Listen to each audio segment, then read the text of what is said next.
Hello everyone, welcome to channel learn with ease. आज का topic है हमारा एडमिशन ऑफ अ पार्टनर, जिसमें हम सॉल्व करेंगे क्वेश्चन नंबर 82 चैप्टर 4 डी के गोयल की बुक से, क्लास 12 अकाउंट्स के लिए।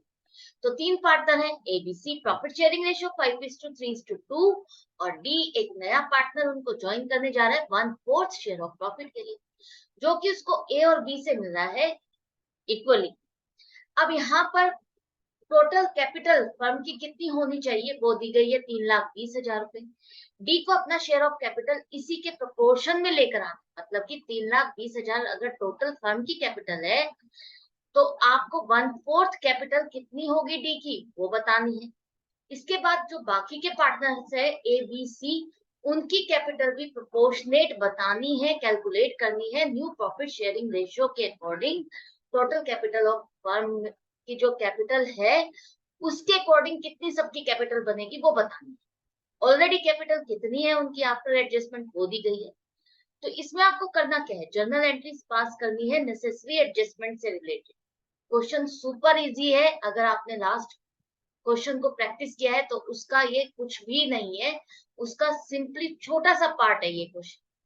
क्या करना है आपको, देखो ऑनलाइन सेशंस अगर आप चाहते हो क्लास 11 और 12 दोनों के लिए अकाउंट्स के हैं। इंटरेस्टेड स्टूडेंट्स मुझे इस नंबर पर व्हाट्सएप कर सकते हैं अपना नाम और क्लास। ज्यादा से ज्यादा इस मैसेज को फॉरवर्ड करो अपने ग्रुप्स में, अपने फ्रेंड्स के पास, ताकि ये बेनिफिट ज्यादा से ज्यादा लोगों तक पहुंच सके। तो अब देखो यहाँ पर आपके तीन पार्टनर है एबीसी, ओल्ड रेशियो है 5:3:2, नए पार्टनर का शेयर ऑफ प्रॉफिट 1/4 है। अगर आपको सभी पार्टनर्स की कैपिटल प्रोपोर्शनेट करनी है नए पार्टनर के आने के बाद नई रेशो के अकॉर्डिंग, तो न्यू रेशो निकालनी है। न्यू रेशो निकालने के लिए आपको क्या करना है, देखो जो नया पार्टनर है उसका शेयर ऑफ प्रॉफिट 1/4 है, जो कि उसको मिल रहा है ए और बी से इक्वली। ए ने अपना शेयर ऑफ प्रॉफिट सरेंडर किया है डी के लिए 1/8 और बी ने भी सरेंडर किया 1/8। इन दोनों का टोटल मिला करके ही डी का शेयर ऑफ प्रॉफिट बन रहा है। देखो टोटल करो 2/8 आ रहा है, 2/8 मतलब कि रिड्यूस करो 1/4 बन जाएगा। क्लियर है।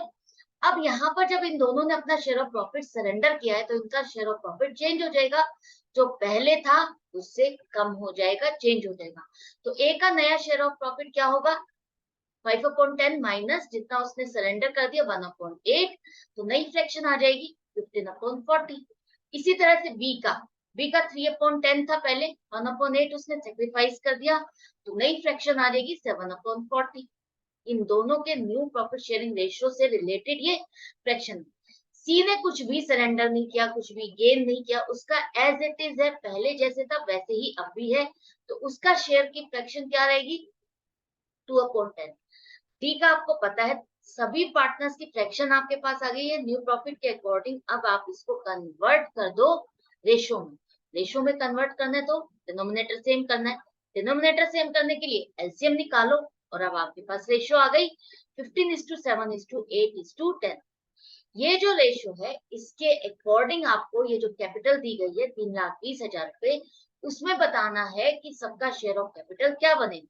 जैसे कि टोटल कैपिटल 3,20,000 है, तो डी की कैपिटल कितनी होनी चाहिए 1/4 ऑफ 3,20,000। यही है ना उसका शेयर ऑफ प्रॉफिट 1/4, तो उसकी कैपिटल होनी चाहिए 80,000, यही उसको लेकर आनी। इसी तरह से ए की कितनी होनी चाहिए 15/40, उसकी न्यू प्रॉफिट शेयरिंग रेशियो में फ्रैक्शन बनेगी 3,20,000 का, उसकी कैपिटल होनी चाहिए 1,20,000। एक्चुअल में उसकी कैपिटल कितनी है 1,00,000 रुपए, तो डिफरेंस जो है 20,000 रुपए, जो कि कम है।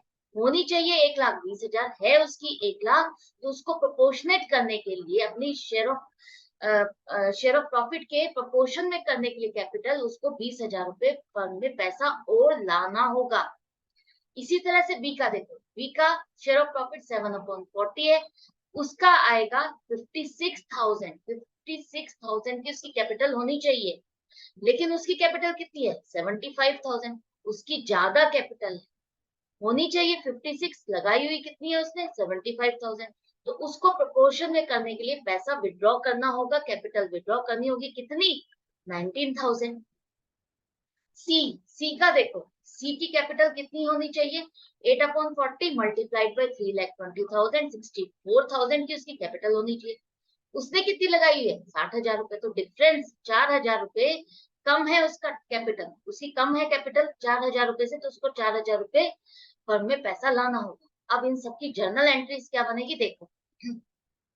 फर्स्ट, नया पार्टनर कैपिटल लेकर आ रहा है तो उसकी एंट्री क्या होगी आपको पता ही है, बैंक अकाउंट डेबिट या कैश अकाउंट डेबिट, कुछ भी करो। 80,000 to these capital account 80,000। Second, आपका ए की कैपिटल कम है, उसको और पैसा लाना है, कितना? 20,000 रुपए। तो बैंक अकाउंट को आप डेबिट करो, 20,000 थे, एज कैपिटल अकाउंट आपका क्रेडिट हो जाएगा। कैपिटल अकाउंट आपका क्रेडिट होता है ना, जब भी पार्टनर्स का कैपिटल अकाउंट होता है वो क्रेडिट में होता है, और भी पैसा लगा रहा है तो वो उसी में ही ऐड होएगा, तो आपका 20,000 रुपए से क्रेडिट करोगे। इसी तरह से सी को भी लाना है, तो 4,000 रुपए से उसके अकाउंट को आप क्रेडिट करोगे, जितना पैसा जिसका कम पड़ रहा है उतना पैसा वो पार्टनर लेकर आएगा और फर्म में टोटल उतना पैसा आएगा। तो बैंक अकाउंट को आप 24,000 से डेबिट करो और दोनों पार्टनर जिनको पैसे लेकर आने हैं, कम पड़ रही है कैपिटल, उनके अकाउंट को क्रेडिट करो। इसी तरह से बी की कैपिटल ज्यादा है तो उसको विड्रॉ करना होगा, तो 20 कैपिटल अकाउंट डेबिट हो जाएगी 19,000, और बैंक से आप उसको पेमेंट करोगे, पैसा जा रहा है तो बैंक अकाउंट आपका क्रेडिट होगा, कैपिटल उसकी कम हो रही है तो आप उसके अकाउंट को डेबिट करोगे। है ना सुपर इजी, कुछ डिफिकल्ट नहीं है ना। तो मैं मिलती हूँ आपसे नेक्स्ट वीडियो में नेक्स्ट क्वेश्चन के साथ। आई होप आपको कोई डाउट या कंफ्यूजन इस क्वेश्चन में तो बिल्कुल नहीं होगा, फिर भी है किसी पॉइंट पर आपको समझ नहीं आ रहा या मैं कुछ क्लियर नहीं कर पाई हूँ, तो आप कमेंट सेक्शन में लिख करके मुझसे पूछ सकते हो। अच्छा लग रहा है तो लाइक का बटन प्रेस करो, शेयर करो अपने फ्रेंड्स के साथ। Goodbye and take care.